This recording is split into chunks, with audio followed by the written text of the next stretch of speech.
So I guess I don't want to take up all your time, but I got one last question related to all that, which is so the units seem kind of all over the place in terms of like the theme and what they are. Like you have a monkey over here, a rhino over there, some robot tank thing over here, and it seems very all over the place. Is that because you're pulling pieces out of a story we haven't seen, or is there just you guys are just having fun throwing stuff at the No, it wall? all makes sense. It all makes sense. The future is full of wonderful biotechnology, and many of the ingredients in that wonderful biotechnology are borrowed from our own biome.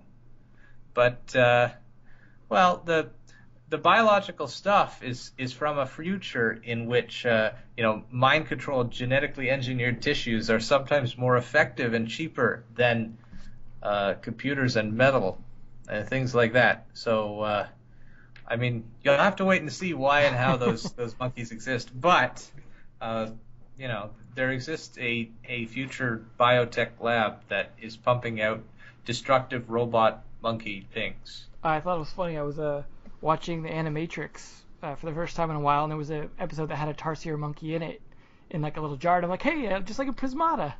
It's the first thing I thought. I like how all over the I've place it seen is. the Animatrix, but I honestly don't remember that at all. The reason it's a tarsier, and this is actually kind of stupid, is we really wanted it to start with the letter T, just so that it could be a left-hand hotkey. I do like that you guys did that. That makes it a lot more like when you're just trying to figure out the hotkeys of a game. If they're not very memorable, it could be pretty hard. So I thought it was smart. And then it was interesting how that turns into the notation for build orders and things like that. Yep. I definitely like the all over the placeness is kind of fun in making the units a little more memorable as well because they don't feel like just variations on the same thing with different stats. Yeah, I mean, Tarsier was almost Tiger. Well, you got the Shadowfang for that, right? Kind of. Yeah, well, Shadowfang was named a long time later. Like there was a while that it was called like a flame warrior or I think for a while it was just called a pup. And the reason being that pup is sort of a 2/1 in Magic the Gathering is colloquially referred to as a pup by some people. So for a while we just called it pup because we had no name for it. I think in Magic they have all these names like tutus or bears and stuff like that. I imagine you guys don't go through as long a naming process as you did to name the game, right? Oh God.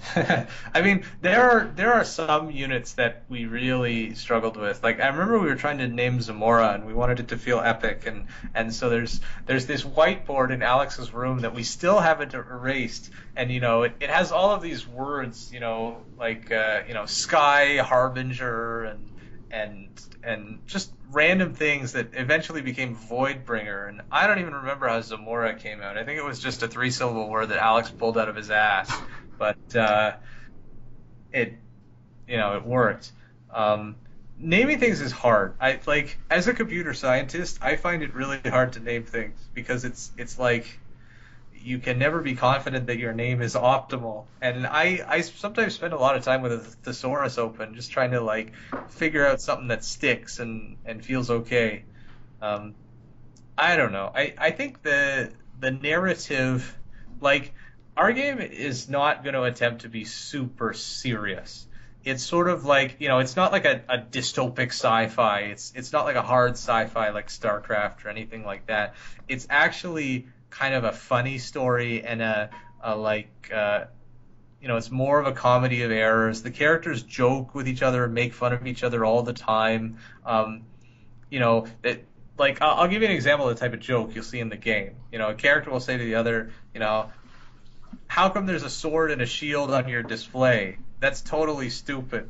And he'll say, well, it's the same reason I still save files by clicking this floppy disk icon. That makes sense. And it's stupid. But, we do all these things in the narrative to lampshade things and make them seem kind of funny. And I'm pretty happy with it. The script is pretty awesome.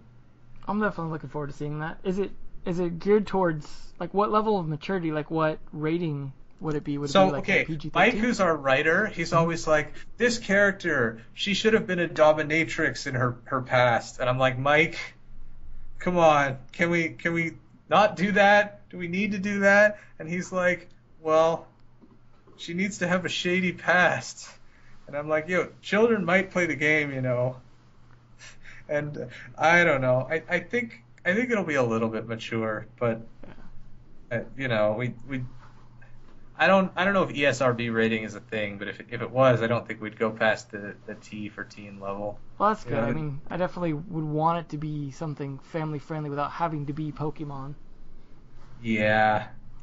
Well, I don't know. We need to do all of the, like, you know, the subtle hinting, like, oh, these characters, that girl and this guy seem to be into each other. You know, oh, they're sort of flirting a little. Like, we need a little bit of that, but you know, it's not going to be all like, you know, tons of vulgarity and stuff like that.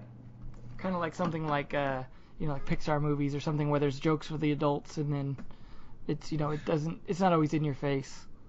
Well, I don't know. If you think of something like StarCraft or like the Final Fantasy games or something at that kind of level, I think is approximately correct. Cool. I don't know. There's all kinds of editing that is yet to happen. So we'll see. Cool. Well, I'm looking forward to seeing all that stuff coming out. But yeah, like I said, I don't want to take up all your time, but thanks for taking the time to do this. I really appreciate all the extra info you're able to give out. I know you could go on for hours, and I could probably talk to you for hours. Well, I warned you. I'm just never gonna shut up. Oh yeah, no. I'll just